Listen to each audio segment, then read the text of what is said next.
Hey everybody, it's Eric from VPAutos.com, your libertarian car guy.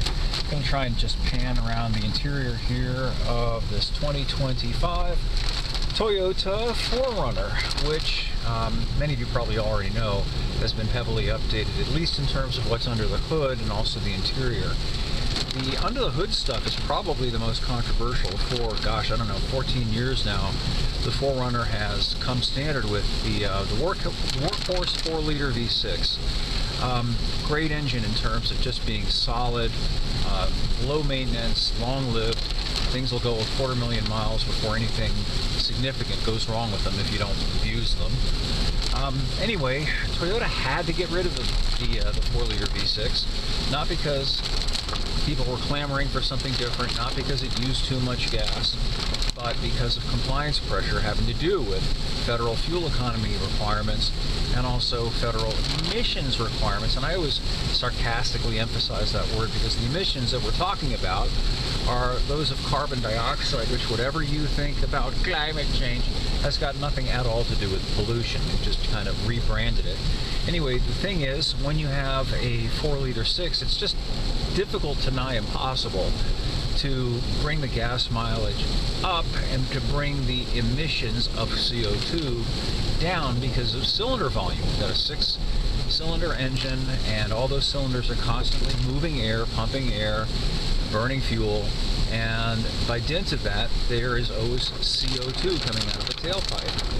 And just again, difficult with regard to the fuel efficiency thing. So the solution that the manufacturers came up with is to replace V6s with much smaller 4-cylinder engines, in this case a 2.4-liter engine that's only about half the size, a little bit bigger than half the size of the old V6. I have a Super Clover in front of me.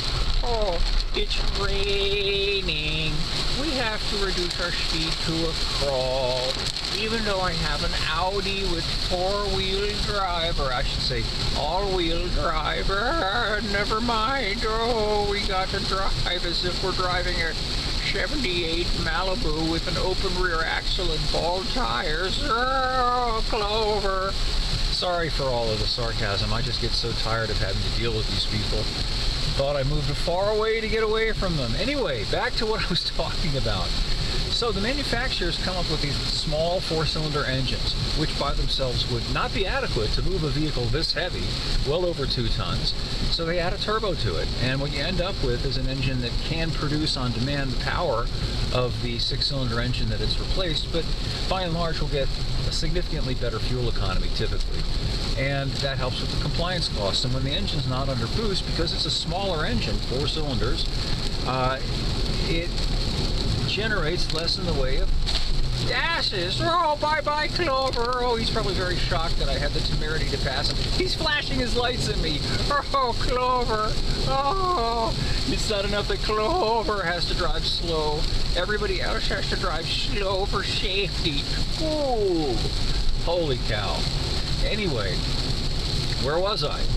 So, that's the good news. The good news is that this engine, the standard engine, produces more power than the previously standard V6 and a lot more torque.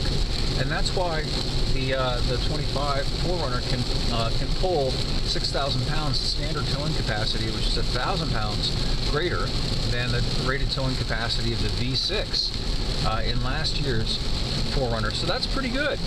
The other thing that's good is that there's an optional upgraded turbo hybrid version of the 2.4-liter engine. And that one makes 326 horsepower, something like 465 foot-pounds of torque. And that's just tremendous. Those are good numbers for a V8. And not only that, you still get better gas mileage.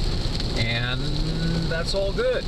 The only thing that's potentially not good, and I emphasize that, is that we just don't know long-term what the survivability is going to be of these much smaller engines that are turbo boosted in these larger vehicles, and of course the additional complexity of the hybrid drivetrain.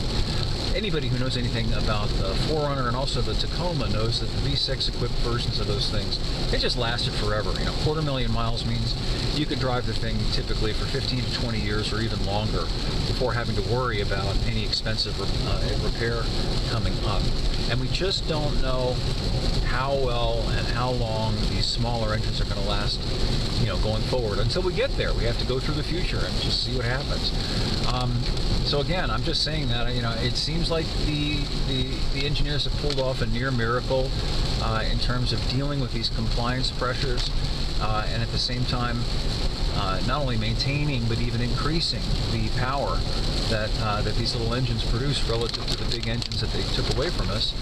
But, are they going to last as long? I guess we're going to wait and see. What else about this 4Runner do I like? I don't know whether it makes any difference to you, but I'll tell you, I like the fact that even though it's got one of these big touch screens now, like they all have, you'll notice that it still has these big knob physical controls and also these toggle switches here, which can be operated without having to deal with tapping and swiping a screen, which can be difficult while the vehicle is moving, and of course typically you'll have to look at it. There's also a redundant volume control here. There's another one here on the steering wheel. So all of that's good. It's, and personally I like the size of the 4Runner. It's just not too big and it's not too small. It's a great vehicle to drive every day that's also immensely capable off-road. Anyway, I'll have more for you at bpautos.com, the web's best libertarian gearhead site. Thanks as always for listening, and we'll have more for you again soon.